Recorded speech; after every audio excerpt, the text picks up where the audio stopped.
My name is Catherine, though it could have been Grace or Edna or Quinta. There were hundreds of us. We were young, full of life, and excited for the future. It was the early 1920s, and I'd just gotten a job at the United States Radium Corporation factory in New Jersey.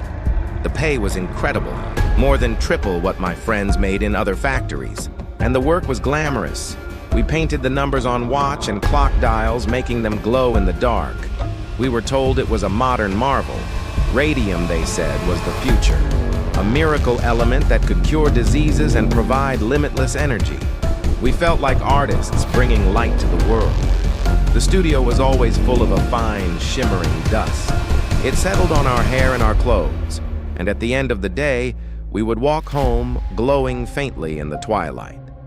We were known as the Ghost Girls. We thought it was beautiful. The paint itself was a fine powder, mixed with water and adhesive. To get the finest point on our camel hair brushes, they taught us a simple technique. They called it lip, dip, point. You'd put the brush between your lips to shape it, dip it in the radium paint, and then paint the tiny numbers. Lip, dip, point. Over and over, all day long. We were swallowing poison with every clock face we painted, and we did it with a smile. It was my friend Molly who got sick first. It started with a toothache. The dentist pulled the tooth, but the socket wouldn't heal. It just bled and throbbed, and a foul-smelling pus oozed from the wound. Then he pulled another tooth. The same thing. Soon, her entire jaw was in excruciating pain. When the dentist finally examined her jawbone, it was honeycombed and brittle. It came apart in his fingers. He had never seen anything like it. Soon after, another girl got sick, and another. We all had the same symptoms: aching bones, severe anemia, and jaws that were literally crumbling away.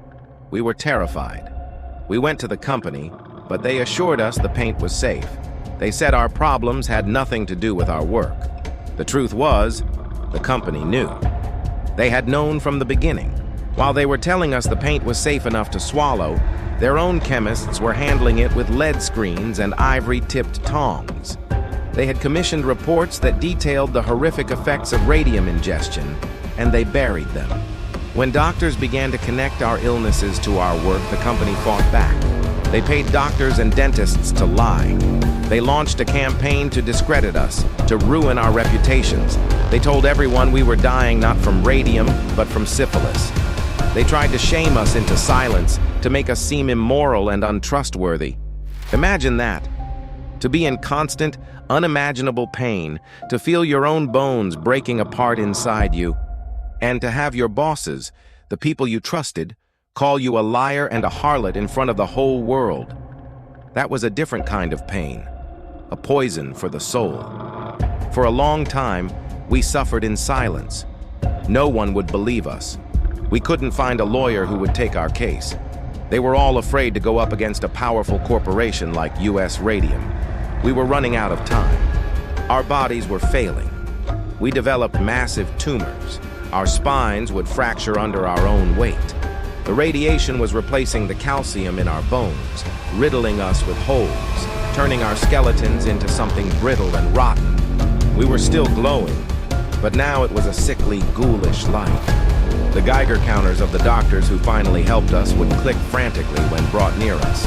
We were radioactive. We were living, breathing, contaminated waste. Finally, a young, brave lawyer named Raymond Barry took our case. We sued the company. The legal battle was a race against the clock. By the time we got to court, some of us were too sick to even walk. My friend Grace had to be carried into the courtroom. She was too weak to even lift her hand to take the oath. She had to be helped. The company lawyers did everything they could to delay the proceedings, hoping we would all die before a verdict could be reached. They knew we were on a deadline, but we didn't give up. Our story was in all the papers. The world was finally watching. Under the glare of public scrutiny, the company was forced to settle.